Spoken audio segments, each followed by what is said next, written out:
Have you ever caught yourself wondering if it's okay to still feel desire, to touch your own body, to seek pleasure, even in your later years? Maybe you've felt a quiet spark of curiosity, or even guilt, about masturbating as you've grown older. Well, darling, let me tell you something right now. You're not alone, and there's nothing to be ashamed of. In fact, what I'm about to share might just change the way you see yourself, your body, and the love you deserve, at any age. I'm going to take you through the wisdom of a life well lived, from the perspective of a woman who's seen it all, loved deeply, and learned that intimacy, even with yourself, is one of the most powerful ways to stay connected to your heart. Stay with me, because by the end of this, you'll discover why self-love is the key to keeping your spirit vibrant, how it can deepen the intimacy in your relationships, and 3 simple ways to embrace your desires without fear or shame. If you haven't subscribed to our channel yet, I encourage you to click that subscribe button and ring the notification bell to stay updated on all our latest content. Your support means the world, so if this resonates with you, please give it a thumbs up to help spread the message. I'm eager to hear your thoughts. Drop a comment below with the number 1 if this speaks to you, or a 0 if it doesn't. Your feedback helps me create videos that truly matter to you. Now, let's dive in. Let me introduce you to Margaret, a dear friend who, at 87, still has a twinkle in her eye and a warmth that draws people in. A few years ago, we were sitting on her porch, sipping tea, when she leaned in and said, "Honey, the secret to a good life is never letting go of what makes you feel alive." I asked her what she meant, and with a sly smile, she told me about her evenings alone, when she'd light a candle, put on soft music, and spend time with herself, yes, in that way. She wasn't shy about it, and her honesty hit me like a warm wave. Margaret had been married to her sweetheart, Tom, for 52 years before he passed, and even after his death, she found ways to keep her heart and body awake. "It's not just about pleasure," she said. "It's about reminding myself I'm still here, still human, still worthy of love." Margaret's story isn't unique, but it's one we don't hear often enough. So many of us, especially as we cross into our 50s, 60s, 70s, and beyond, start to feel like our desires should fade, like society expects us to pack away our sensuality with our old photo albums. But here's the truth: your body, your heart, and your capacity for joy don't have an expiration date. Masturbation, far from being something to hide, is a celebration of that truth. It's a way to stay connected to yourself, to honor the body that's carried you through decades of love, loss, and everything in between. For Margaret, those quiet moments were her way of saying, "I'm still here, and I'm still me." But let's be real, embracing this isn't always easy. Maybe you grew up in a time when talking about sex, let alone self-pleasure, was taboo. Maybe you've carried shame from messages that said your body's desires were wrong, especially as a woman. Or maybe you're in a long-term relationship and wonder if exploring yourself means something's missing with your partner. These are real feelings, and they deserve to be unpacked with kindness. Let's talk about why so many of us struggle with this, and what's really at stake. The problem starts with the stories we've been told, by our families, our churches, our culture. For a lot of us, growing up in the 50s, 60s, or even 70s, sex was something you did for your husband, not for yourself. Pleasure was his domain, and if you dared to explore your own body, it was seen as selfish or sinful. I remember a conversation with my own mother, years ago, when I was bold enough to ask her about this. She blushed, looked away, and said, "We didn't talk about those things." That silence shaped me, and maybe it shaped you too. It left us feeling like our desires were something to hide, even from ourselves. Then there's the aging piece. As we get older, the world starts telling us 12 different stories about what our bodies should be. Magazines, TV shows, even our own mirrors can make us feel like we're supposed to fade into the background, like our sensuality is a young person's game. And if you're in a long-term relationship, maybe you've hit a rut, intimacy feels routine, or maybe it's faded altogether. You might wonder if masturbating means you're betraying your partner or admitting something's wrong. But here's where we've got it twisted: self-pleasure isn't about replacing your partner or fixing a broken relationship. It's about knowing yourself, loving yourself, and bringing that confidence and joy into your connection. Let's talk science for a moment, because this isn't just about feelings. Studies show that regular sexual activity, including masturbation, has real benefits for older adults. It can lower stress, improve sleep, boost your mood, and even help with physical health, like keeping your pelvic muscles strong. One study from the Journal of Sexual Medicine found that women who stayed sexually active into their 70s and 80s reported higher life satisfaction and better mental health. But beyond the numbers, it's about something deeper, staying connected to your body's capacity for joy. When you touch yourself with kindness, you're telling your heart, you still matter. Now, let's get to the heart of Margaret's wisdom, and mine, after years of learning from women like her. The biggest mistake we make is thinking self-love is selfish or shameful. It's not. It's a gift you give yourself, and by extension, everyone you love. When you feel alive in your own skin, you show up differently, in your relationships, your friendships, even your quiet moments alone. You glow. You laugh more. You're more patient, more present. But shame? Shame dims that light. It makes us hide, disconnect, and forget who we are. So, how do you let go of that shame and embrace self-love in a way that feels natural, even sacred? Here are 3 practical steps, drawn from the wisdom of women who've walked this path and found joy on the other side. First, reframe what self-pleasure means to you. Instead of seeing it as something naughty or indulgent, think of it as an act of self-care, like taking a warm bath or writing in a journal. It's a moment to check in with your body, to listen to what it needs, to celebrate its strength. Try this: the next time you're alone, light a candle or play soft music, like Margaret did. Make it a ritual. Touch your body not with judgment, but with gratitude, for the laughter it's held, the tears it's shed, the life it's carried you through. One woman I know, Ellen, who's 72, told me she started doing this after years of feeling dried up. She said, "It was like meeting myself again. I felt beautiful for the first time in decades." Second, talk about it, not with everyone, but with someone you trust. Shame grows in silence, but it shrinks in the light.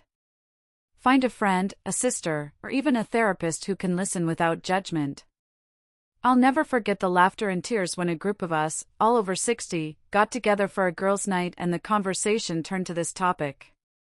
We were nervous at first, but by the end, we were swapping stories, blushing, and feeling closer than ever.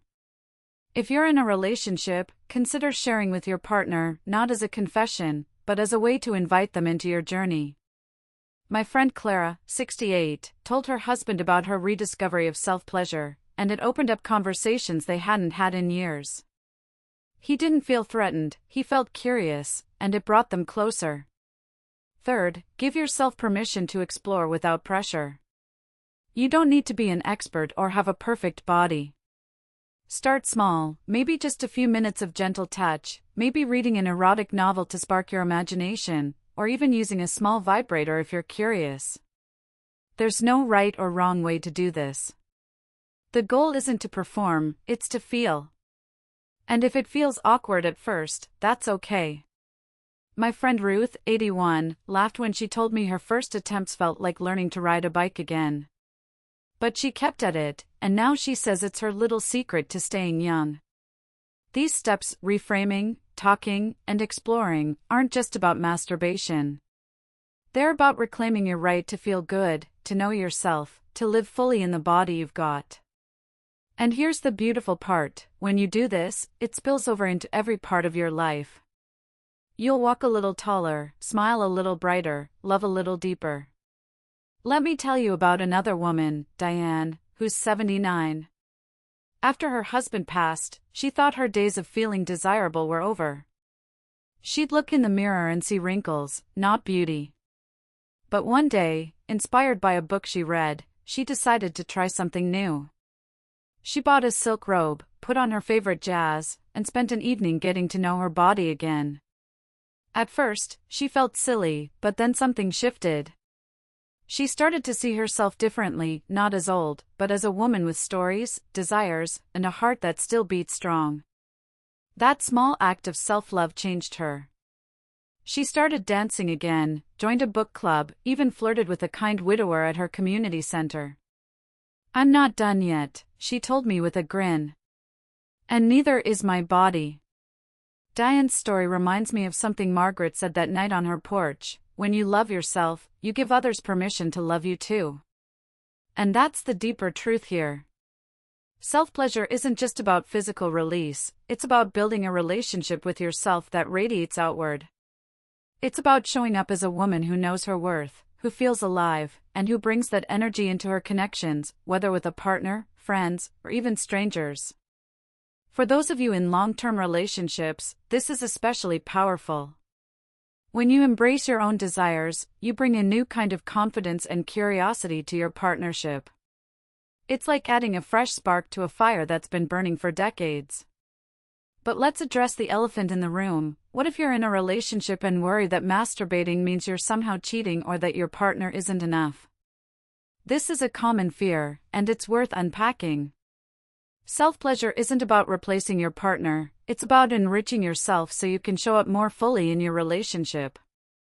Think of it like this: when you take time to exercise or read a book, you're not saying your partner isn't enough, you're nourishing yourself so you can be your best. The same goes for intimacy with yourself. In fact, many couples find that when one partner embraces their own sensuality, it opens the door to deeper conversations and new ways of connecting. Take my friends Paul and Linda, married 47 years. In their late 70s, they hit a rough patch where intimacy felt more like a chore than a joy.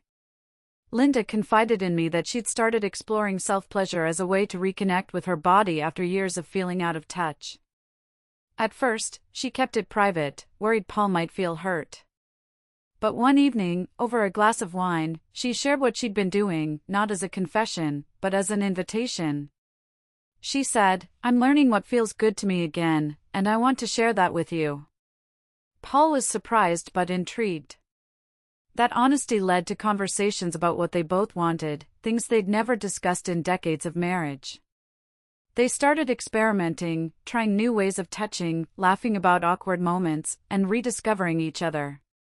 Linda told me, "It's like we're dating again, but with all the trust we've built over the years." This brings us to another key point: self-love can be a bridge to deeper intimacy with your partner, but only if you approach it with openness and care. If you're in a relationship, try this: share one small thing you've learned about yourself, whether it's a touch you enjoy or a fantasy that sparks your curiosity. Frame it as a gift, not a demand. You might say, "I was thinking about how much I love when we're close, and I realized this feels really good to me. Want to try it together?" That kind of vulnerability invites your partner in, rather than pushing them away. And if your partner isn't ready to join you, that's okay too. Keep nurturing your own connection to yourself, it'll make you stronger, not just for them, but for you. Now, let's talk about those of you who are single or widowed, like Diane was. Society often tells older women that their sensual days are behind them, especially if they're not partnered. But that's nonsense. Your capacity for pleasure, for feeling alive, doesn't depend on having a partner. Self-pleasure can be a way to reclaim your body, your joy, and your right to feel desirable on your own terms. I met a woman named Gloria, 82, at a community dance class.